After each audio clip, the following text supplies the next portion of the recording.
আমার কাছে মনে হয় পারফেক্ট ভাবে ভাপা পিঠা তৈরি করার জন্য ভাত রান্না করা চালের গুঁড়োই যথেষ্ট। তো আজকে আমি এই পিঠাটি ভাত রান্না করা চাল দিয়ে তৈরি করেছি। কিভাবে তৈরি করেছি সেটাই আজকে আপনাদের সঙ্গে আমি শেয়ার করব। তো তার আগে আপনি আমার চ্যানেলে যদি নতুন হয়ে থাকেন প্লিজ চ্যানেলটি সাবস্ক্রাইব করে দিবেন। তো এখানে আমি 1 কেজি ভাত রান্না করা শুকনো চালের গুঁড়ো নিয়েছি, সাথে অ্যাড করে দিচ্ছি স্বাদ মতো লবণ, কিছু পরিমাণে চিনিও অ্যাড করে দিচ্ছি। আপনারা চাইলে এখানে চিনিটা নাও ইউজ করতে পারেন, তাতে সমস্যা নেই। সাথে অ্যাড করে দিচ্ছি 4 টেবিল চামচ পরিমাণ পাউডার মিল্ক। এটাও অপশনাল, আপনারা চাইলে দিতেও পারেন আবার নাও দিতে পারেন। তবে এই পাউডার মিল্কটা দিলে পিঠার ফ্লেভারটা অনেক ভালো আসে এবং খেতেও অনেক মজাদার হয়। তো আমি হাতের সাহায্যে শুকনো উপকরণগুলো খুব ভালোভাবে মিশিয়ে নিচ্ছি। এ পর্যায়ে এই চালেগুলোর সাথে আমি একটু একটু পানি অ্যাড করে খুব ভালো করে মাখিয়ে নেব। একসাথে কিন্তু আপনারা পানি দিতে যাবেন না, একটু একটু করে পানি দিয়ে হাতের সাহায্যে ঘষে ঘষে এগুলিকে খুব ভালো করে মাখিয়ে নিতে হবে। ঠিক আমি যেমনটা করে মাখিয়ে নিচ্ছি ঠিক এইভাবে মাখিয়ে নেবেন। তো এখানে কিন্তু শুকনো চালের গুঁড়ো ছিল, যার কারণে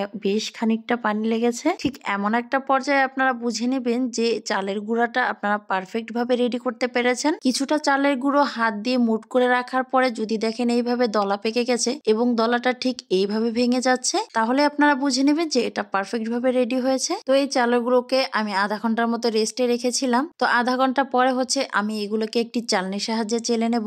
আপনাদের বাসায় থাকা যে কোনো চালনি দিয়ে এটাকে চেলে নিতে পারেন, সেটা আপনারা আপনাদের সুবিধা মতো চেলে নেবেন। তো আমি এই চালনিটা দিয়ে এই চালের গুঁড়াটাকে খুব ভালো করে চেলে নিচ্ছি। এই স্টেপটা কিন্তু আপনাদেরকে অবশ্যই ফলো করতে হবে, এটা কোনোভাবে আপনারা স্কিপ করতে পারবেন না। তো চালের গুঁড়োগুলো কিন্তু অলরেডি চালা হয়ে গেছে। পিঠা তৈরি করার জন্য এখানে আমি কিছুটা শক্ত গুড় এভাবে কুচি কুচি করে কেটে নিয়েছি আর নিয়েছি নারকেল কোড়া। এখন আমি চুলায় একটা হাঁড়ি বসিয়ে দিয়েছি এবং হাঁড়ির মধ্যে কিছুটা পানি দিয়েছি, হাঁড়ির অর্ধেক পরিমাণে পানি দিয়েছি। হাঁড়ির ঢাকনাতে আমি একটা পলি ব্যাগ বেঁধে দিয়েছি। তো বেঁধে দিয়ে মাঝখানটা আমি একটু ছিদ্র করে দিয়েছি। তো এখন আমি এই হাঁড়ির উপরে ভাপ ওঠার মতো এমন একটি ঢাকনা দিয়ে দিচ্ছি। যেহেতু আমি ভাপা পিঠা তৈরি করব, সো এমন একটি ঢাকনা দিতে হবে যেটা দিয়ে ভাপ বের হয় এবং একটি নির্দিষ্ট স্থান দিয়ে যেন ভাপ বের হয়। এই ভাপেই কিন্তু আমি ভাপা পিঠাটা তৈরি করব। অন্য কোনো স্থান দিয়ে যেন ভাপটা বের না হয় সেটা কিন্তু আপনারা অবশ্যই খেয়াল রাখবেন। তো পিঠা তৈরি করার পূর্বে কিন্তু প্রথমে আমি পানিটাকে ফুটিয়ে নিয়েছি। অবশ্যই কিন্তু পানিটাকে খুব ভালো করে ফুটিয়ে নিতে হবে। তো এরপর